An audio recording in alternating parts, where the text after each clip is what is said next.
Okay, so what's going on, guys? So this is going to be the DRC for Friday, August the 8th, 2025.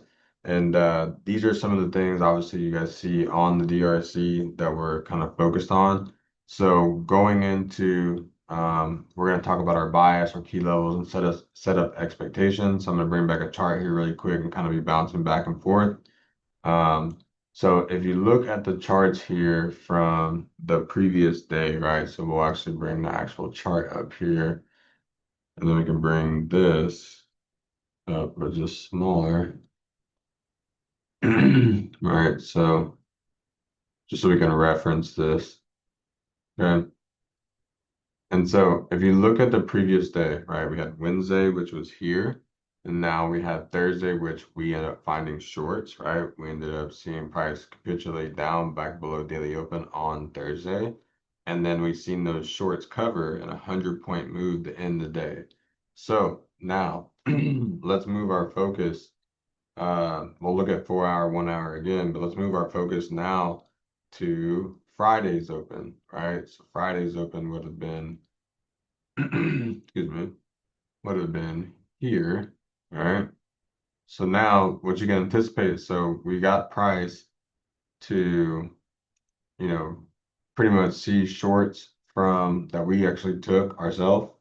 And we actually seen buyers when you think about it from, the week, Monday, Tuesday, Wednesday, and then seeing buyers, probably taking profit on positions. I mean, if you were holding CFD even from the previous day of Wednesday, you were up, 400, 500 plus handles with, probably 300 and some points secured as well. And so beautiful shorts down, and then great anticipation of seeing where on a 4 hour, 1 hour where it made sense. Now we did want to possibly see some more, 4 hour demand, maybe even come lower here inside this 1 hour imbalance, but that's just not what price wanted to do. Shorts covered here, 100-point move in power hour on Thursday, and then now we're here on Friday's open. Okay, just kind of giving some context. So now what my setup expectations and what my bias was by time I set my game plan at 7 a.m. So right here at this candle, this is what I would have been personally seeing at 7 a.m. So just kind of give you an idea. We had got the 6 a.m. to 7 candle, right? So right around here, when I seen this 7 to 8, right? Because we start to look at setups around 8:30 a.m. going into like 11:15. That's like when we see our best setups. And so at this point, when you really look at that 1 hour, I like to see it from this view. I was anticipating if you guys go back in the chats on the Telegram or in the Discord that we were going to get the M pattern blast up. So I'll show that here really quick for Friday, right? Because we were anticipating this to hold this 1 hour demand, right? Either that or slip the daily low at that moment, right? And then reach a little bit lower and then do it, right? But either way, we were going to be ready for what was going to happen. But the biggest thing that they did for me, right, was they created an M pattern, right? I love M patterns to attack, right? Because I know that the retail trader has seen the double top, right? And they've put their risk there, right? So unless price, there's only two things that can really happen technically. If they go ahead and take this low, shorts have a chance to cover some positions and probably make some good money. But, if price can hold the daily open at this point, right, and can hold that daily demand candle, then essentially we were wanting to see price go higher. Okay. And so I'm trying to see in here 8-7.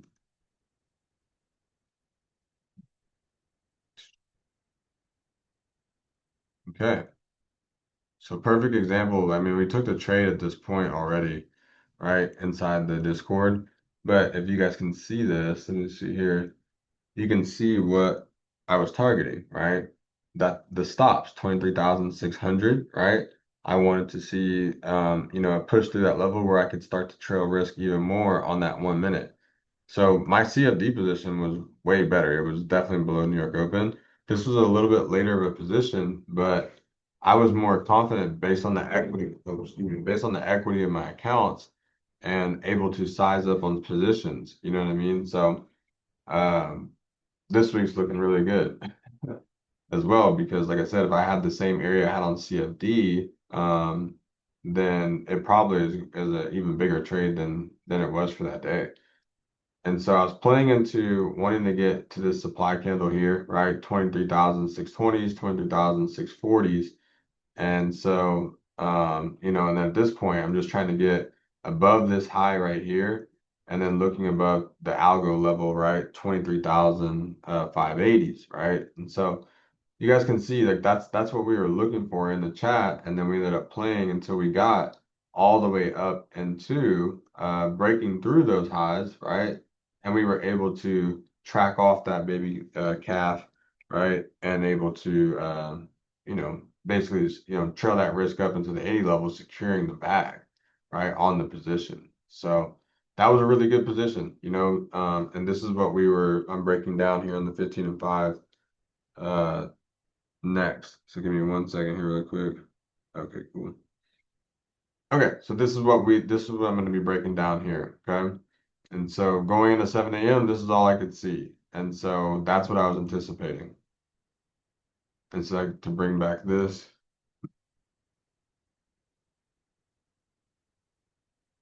right? My expectations were to see what we ended up getting to happen. Now, it's not always going to work out like that, but that's just how it ended up happening today. My key levels were the high on day, excuse me, the high on day, which were like the 23,580s. My other key level for the day, I usually write down three every day. My third one was 50% of the demand candle also aligned with the daily open, which was 23,519s. And then my other key level for that day was 23,450, right? So if we actually would have, you know, instead at New York Open, right? For the New York Open in here, which I'm going to mark up, like in here, if we would have not been able to make new highs and price would have, broke down, right? Taken these lows from overnight and started to make its way down into the 20,450s. And then I would have wanted to try like this level because regardless, they had left the M pattern that I wanted to attack from the overnight trade. Okay, so now what we'll do is we'll drop into the 5 and the 15 here.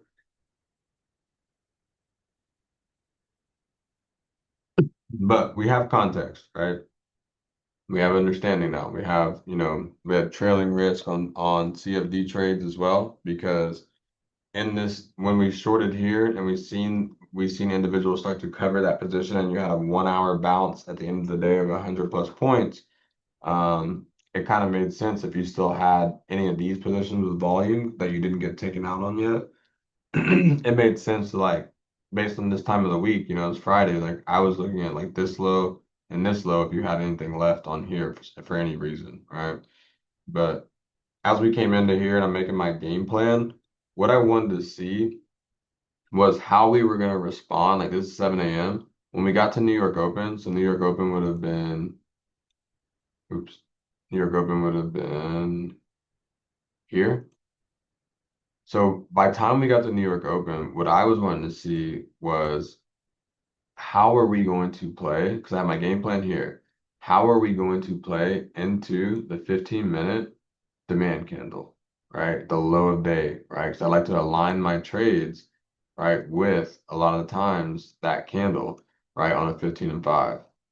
And so now what you want to think about is the market moves in four phases, right? So I'll bring up this picture here really quick. Uh,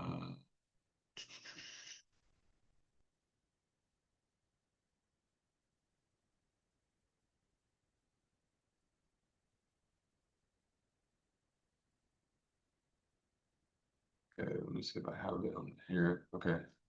So, yes. Okay. So, like I was saying, the market moves in four phases, right? So, in those four phases of Wyckoff, right, and the logic, what we look for is specific things. I look for either one, accumulation, which I'm going to show you guys some examples.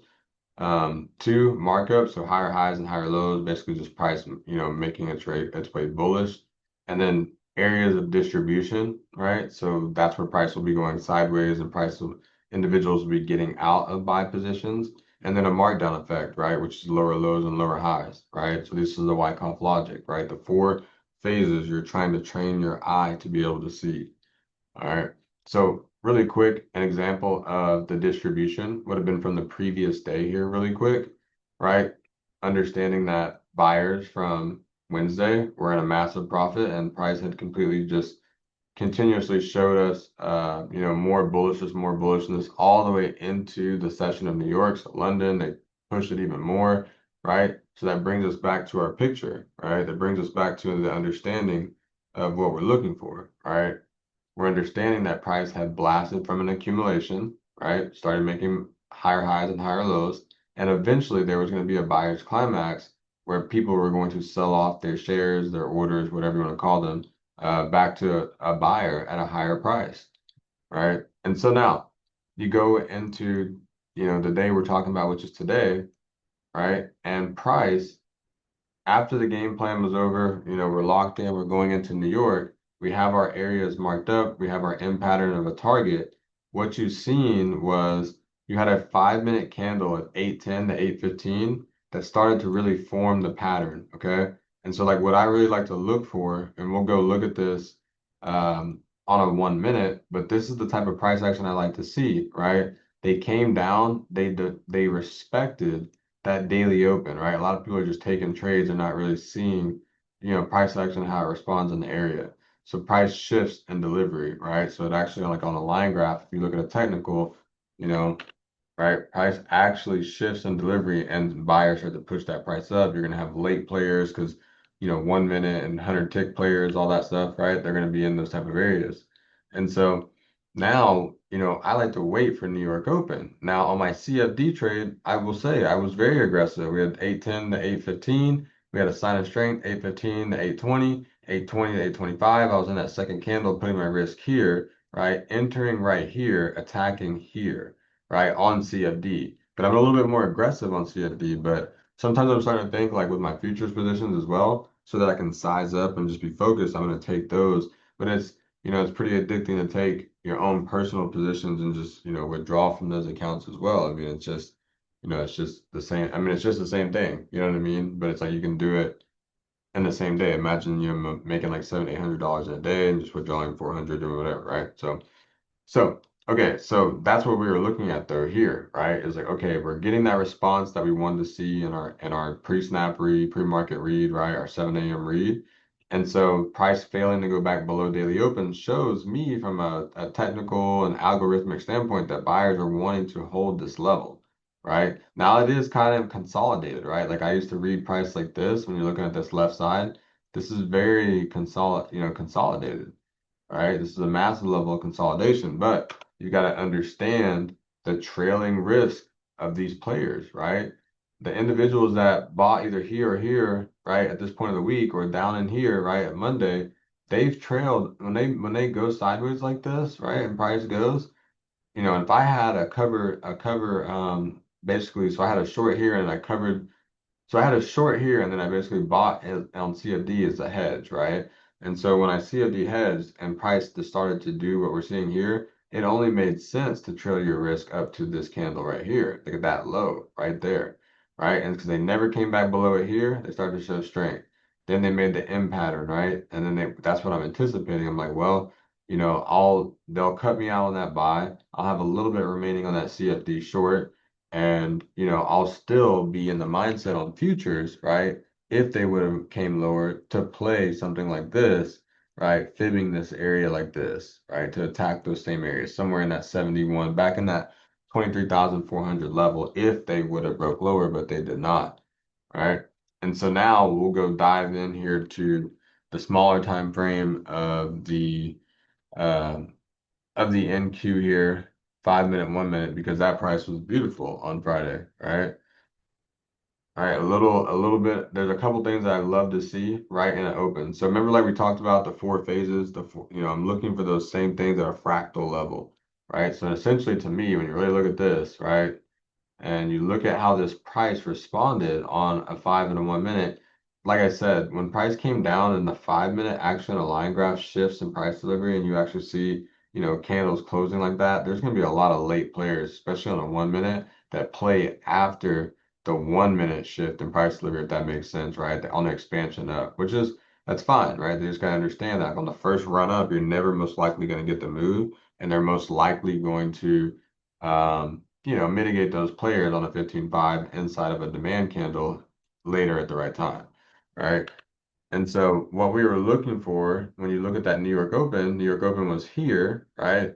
First candle, 8:30, 8:31, massive push up, right? So people were getting stuck, myself included, right? I took a buy very impulsively because I already had the CFD buy, right? Thinking, but here's the thing, I didn't go full volume, right? So that's the one thing I will say. I was looking to be able to add in. I was looking to have this as my risk, right? So prior 5 minute bar low, and I wanted to, play, and I got like in here at first, and then price started to break back down, and I covered my positions quite well. If you guys are in the Discord or the Telegram, I mean, I pretty much put up to date. They came back for my entry, which my entry was actually a little bit lower than this. It was literally on this little breakout area here.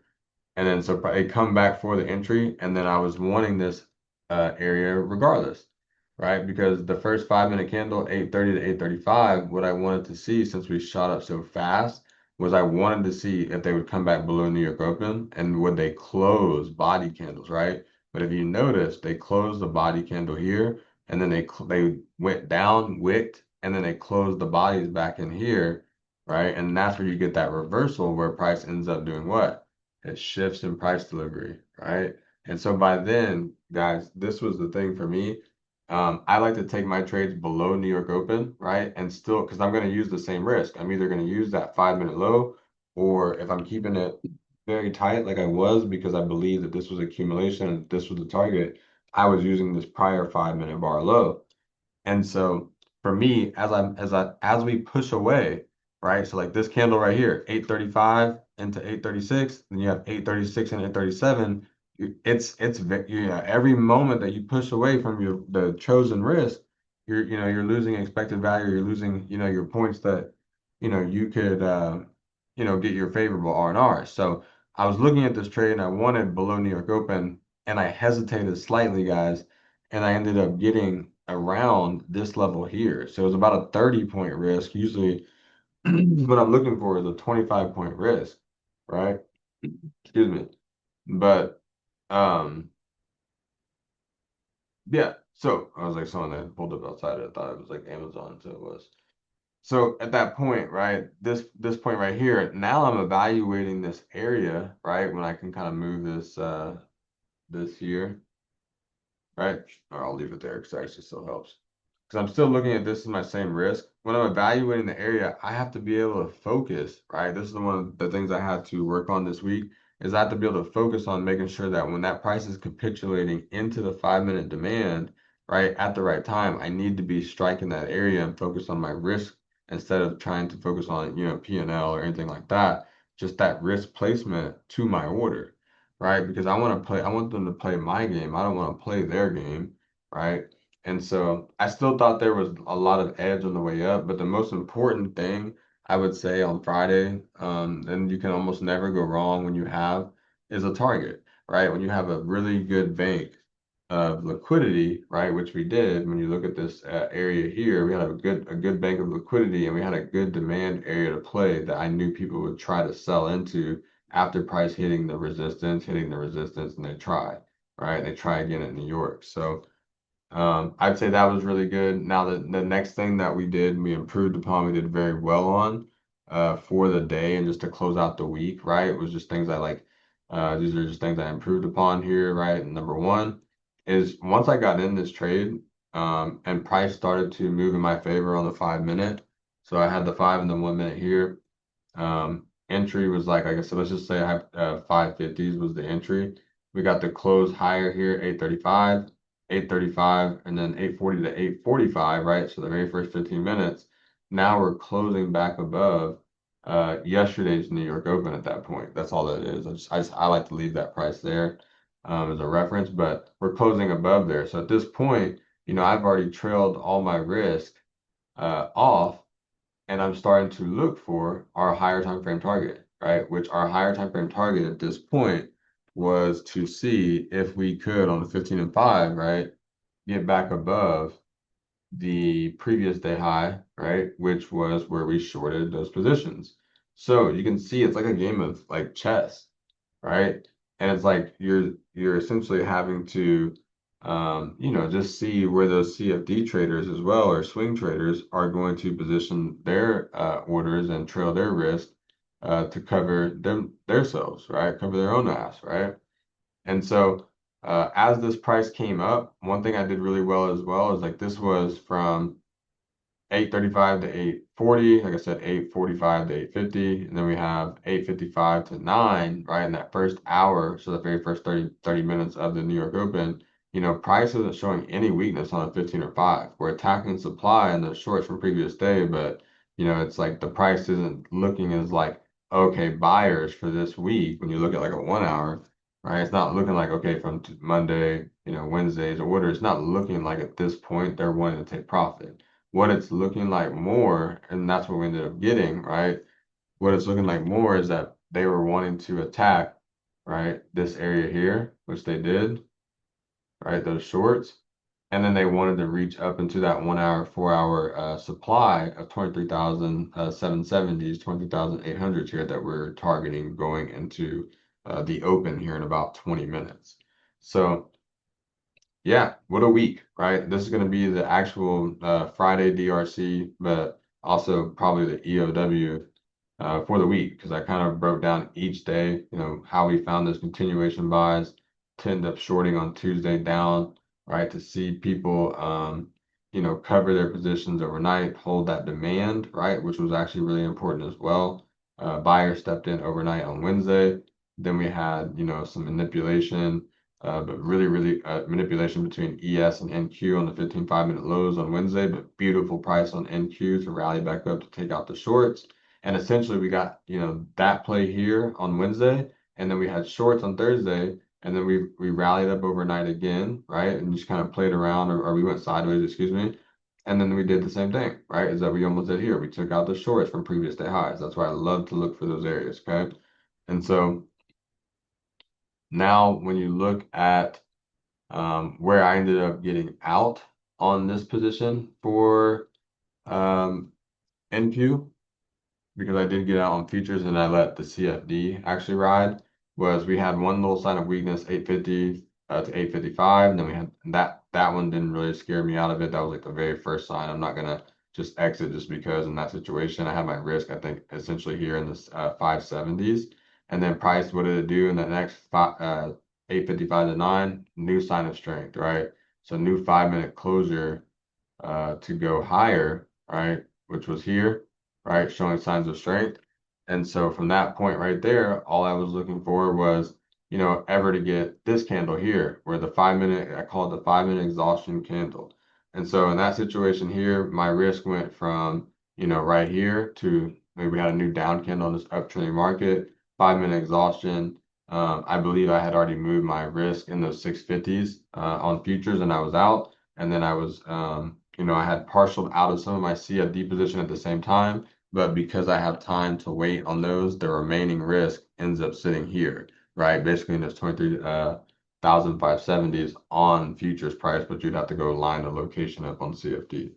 So, you know, that was a really, pretty good week. Like I said, a lot of the times you're going to see short covering from a position in a bullish market. And so previous day highs, right, become a really good area to target, right? You always want to have a pretty good target area as well. So I'd say the key sessions today, obviously, were the New York. I mean, they ran the price up. And then in the second half of the day, they also, pushed price up almost 70, almost 68 handles here in the last, hour or so of the day. All right, so we're super bullish, right? Going into this next week, when you're looking at the weekly, I know it's kind of a lot here with that. Obviously, we're about to make all-time highs, possibly hitting 24,000, right? So that's really crazy to see. And then looking at the daily, how close we are to, this high from Thursday being the all-time high is 23,848. We'll see. You don't want to be the person trying to long a position here, um, like long term, right? Because this could be the area from that we've been looking for and been buying up from for a while. where people decide to take profit, right? This could be the fast push up on the weekly, but we'll see. I don't want to like overanalyze or think about anything too crazy, but I hope this helps out with just the understanding of kind of how I view the markets, right? And how I look at, the context of what we're seeing throughout the week and how these 1 hours really do help. If you kind of break them down from start to where they're going to finish and what's really going to happen in between the lines, right?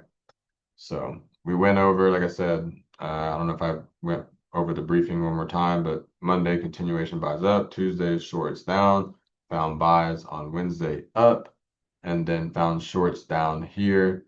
Massive, sign of strength here to close the day, showing shorts covering 100 plus points, kind of showed us like there could be signs of strength. And then as we continue to make higher highs, higher lows on this 4 hour range, we just knew that we were eating Thursday and Friday's price from the previous week and was able to find that, target that kind of gave us a, search and liquidity, type of situation. And price decided to break out of that supply and continued up. So let's see what we get, when the market opens here in about 10 minutes inside the 4 hour supply. And this was the DRC and essentially the end of week review. So hope you guys had a good one on this and have a good rest of your week.